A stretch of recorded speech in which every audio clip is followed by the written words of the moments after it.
आंध्र प्रदेश में प्रधानमंत्री मोदी ने कहा कि भाई मेरे रहते हुए मुस्लिमों को आरक्षण नहीं मिलेगा। फिर सब दोहरा रही हूँ सवाल जो आंध्र प्रदेश में चंद्रबाबू नायडू आरक्षण देंगे। और जहाँ तक बात है मोदी जी ने नहीं कहा है, ये सुप्रीम कोर्ट ने भी कहा है कि धार्मिक आधार पर नहीं है। और बैसाखी पर सरकार टिकी है, वो अनकॉन्स्टिट्यूशनल काम कर रहे हैं। शब्दों की मर्यादा नहीं, शब्दों की मर्यादा रखिए। बैसाखी शब्द बैसाखी है पॉलिटिक्स से हटकर। अच्छा मैं आप इसको डेविएट मत कीजिए। अच्छा चंद्रबाबू नायडू के लिए संविधान कुछ और हो जाएगा और बीजेपी के लिए संविधान कुछ और हो जाएगा। ऑलराइट गाइस, स्वागत है आप सबका इस चैनल के एक और नए वीडियो में।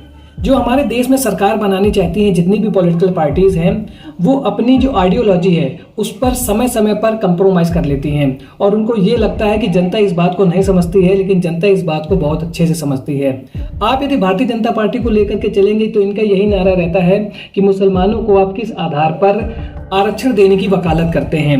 लेकिन जब यही बात चंद्रबाबू नायडू कहते हैं आंध्र प्रदेश में, तो वहां पर ये चुप हो जाते हैं, क्योंकि केंद्र में जो इस समय सरकार चल रही है वो चंद्रबाबू नायडू और नीतीश कुमार की बैसाखी के सहारे चल रही है। और यानी कि इसको हम कह सकते हैं नानी की बैसाखी, और जिसके दम पर इस समय केंद्र की सरकार चल रही है। और वहां पर चंद्रबाबू नायडू ने अपने मैनिफेस्टो में ये कहा था कि हम मुसलमानों को आरक्षण देंगे, लेकिन उस बात को वहां पर बीजेपी किसी भी तरीके से क्रिटिसाइज नहीं करती है। लेकिन जब दूसरे प्रदेशों में इस बात को लेकर के विपक्षी पार्टियां आगे आती हैं तो वहां पर ये बढ़ चढ़ करके बोलते हैं कि भाई किस हिसाब से आप मुसलमानों को आरक्षण देने की बात कर रहे हैं। आज के डिबेट वीडियो में यही मुद्दा है, जब एंकर गरिमा सिंह ने बीजेपी प्रवक्ता साजिया इल्मी से यह पूछा कि आप बताइए कि आप मुसलमानों को दिए जाने वाले आरक्षण का विरोध करते हैं। ठीक है, धर्म के आधार पर आरक्षण किस बात पर दिया जाना चाहिए? तो आप ही के पार्टी के जो सहयोगी नेता हैं यानी कि चंद्रबाबू नायडू, वो तो आंध्र प्रदेश में कहते हैं कि यहाँ पर दिया जाएगा। तो साजिया इल्मी जो पहले दूसरी पार्टी में थी और आज छोड़ करके बीजेपी में शामिल हो गई हैं, वो बहुत ही असहज हो गई और वो इस बात का सही आंसर देने के बजाय खुद ही गरिमा सिंह से भिड़ना चालू कर दिया। और उनकी बातों से ये लगने लगा कि वो इस बात का आंसर देने में सक्षम नहीं है, यानी कि उनके पास कोई भी आंसर नहीं है इस क्वेश्चन को जवाब को लेकर के। और इसी बात पर गरिमा सिंह ने उनकी अच्छे से लताड़ लगाई। तो आज का वीडियो होने वाला है बहुत इंटरेस्टिंग। यदि वीडियो पसंद आए तो वीडियो को लाइक और चैनल को सब्सक्राइब करना ना भूलिएगा। चलिए वीडियो को शुरू करते हैं। लोकसभा चुनाव में 20% वोट मुस्लिमों का कंसोलिडेट हुआ, लेकिन आंध्र प्रदेश में प्रधानमंत्री ने कहा कि हाँ नहीं सुनिए ना, अब सवाल सुन लीजिए शाजिया। आंध्र प्रदेश में प्रधानमंत्री मोदी ने कहा कि भाई मेरे रहते हुए मुस्लिमों को आरक्षण नहीं मिलेगा। ये प्रधानमंत्री का स्टेटमेंट है। फिर सब दोहरा रही हूँ सवाल जो आंध्र प्रदेश में चंद्रबाबू नायडू आरक्षण देंगे। कुछ भी आप वही आंध्र प्रदेश में आप नहीं कह पाएंगे, बटेंगे तो कटेंगे। अरे सुनिए, मैं समझ गई हूँ। ये देखिए आप ही का शो है, टाइम कितना कीमती आपके लिए होना चाहिए। ये सवाल आपने नवल जी से घुमा घुमा के 6 बार पूछा, सुशील से घुमा घुमा के पूछा। वही सवाल आप पूछने जा रही थी कि मैं समझ गई कि आप कहने क्या जा रही हैं। तो मैं आपको जवाब इसका दे दूं। चंद्रबाबू नायडू जी ने जो कहा है वो उनकी पूरी तरह से उनकी सोच है। और हम लोग गठबंधन में हैं, हम लोग एक पार्टी नहीं है। और जहां तक बात है, मोदी जी ने नहीं कहा है, ये सुप्रीम कोर्ट ने भी कहा है कि धार्मिक आधार पर नहीं है। अगर आप मंडल रिपोर्ट पढ़ेंगे तो आप उसमें समझ जाएंगे कि किस सोशल और सोशली बैकवर्ड एजुकेशन आपके साथी, फिर आपके जो साथी सहयोगी हैं जिनकी बैसाखी पर सरकार टिकी है, वो अनकॉन्स्टिट्यूशनल काम कर रहे हैं। शब्दों की मर्यादा नहीं, शब्दों की मर्यादा रखिए। बैसाखी शब्द कहकर बैसाखी है भाई, हमारे देश के दिव्यांग लोग का मजाक नहीं उड़ाइए। नहीं 240 आप शब्दों के नहीं, आप विकलांग लोगों को जो मजाक उड़ा रही है, नहीं पॉलिटिक्स से हटकर। अच्छा मैं खत्म, आप बोल लीजिए। आप इसको डेविएट मत, आप खत्म कर लीजिए अपनी बात को। मैंने बड़ा सीधा सा सवाल पूछा। चंद्रबाबू नायडू आपने कहा आरक्षण नहीं है, क्या चंद्रबाबू नायडू असंवैधानिक काम कर रहे हैं? ओके, तो मैं फिर से कहूंगी, बार बार बैसाखी का शब्द चाहे आप यूज करें या कोई भी करे, मुझे उससे सख्त एतराज है। असंवैधानिक काम कर रहे हैं क्या चंद्रबाबू नायडू? मजाक उड़ाना चाहिए। असंवैधानिक काम कर रहे हैं क्या? तो मैं आपको टोकूंगी और शब्दों की मर्यादा रखिए और थोड़ी इज्जत दीजिए। चंद्रबाबू नायडू असंवैधानिक काम कर रहे हैं ना, आपका सब्जेक्ट, आपका सब्जेक्टिव ओपिनियन है ये।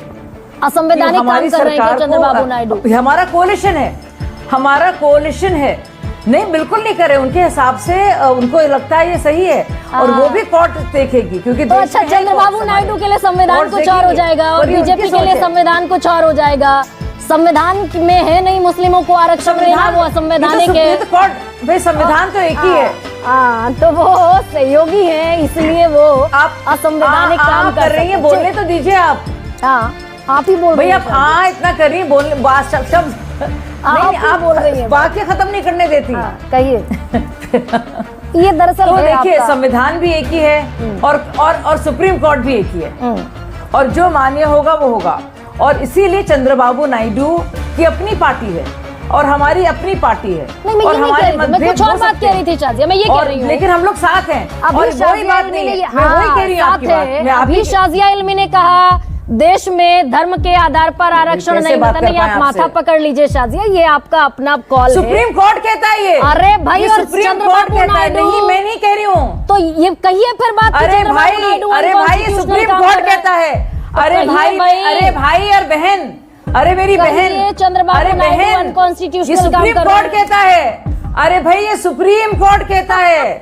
तो चाहे कर्नाटक हो या तमिलनाडु हो, जहाँ पे मुसलमानों के लिए दिया गया है, उसको संवैधानिक तौर पर किया जाएगा स्क्रूटिनाइज। ये मैं कह रही हूँ। तो देश की सरकार में 16 सांसदों के साथ चंद्रबाबू नायडू अनकॉन्स्टिट्यूशनल काम कर रहे हैं और ये शाजिया कर रहे हैं अनकॉन्स्टिट्यूशनल। आपके हिसाब से, आपके हिसाब से, आपके शब्द है। नहीं, आपके शब्द है। नहीं, मेरे पर ना थोपिए। सॉरी, मेरे शब्द मेरे मुंह से निकल रहे हैं। ठीक है, आपने मुंह से मेरे शब्द ना निकालिए। मेरा मुंह है और मेरे शब्द है। ठीक है मैम, ठीक है। दर्शक जी, दर्शक तय कर। आज का डिबेट वीडियो देखने के बाद आप एक बात तो समझ गए होंगे कि जो केंद्र की सरकार है वो नायडू साहब के सहारे चल रही है और नायडू साहब वही है जो पहले इंडिया गठबंधन के साथ थे, लेकिन लोकसभा इलेक्शन के कुछ समय पहले ही वो बीजेपी यानी कि एनडीए के गठबंधन में शामिल हो गए थे।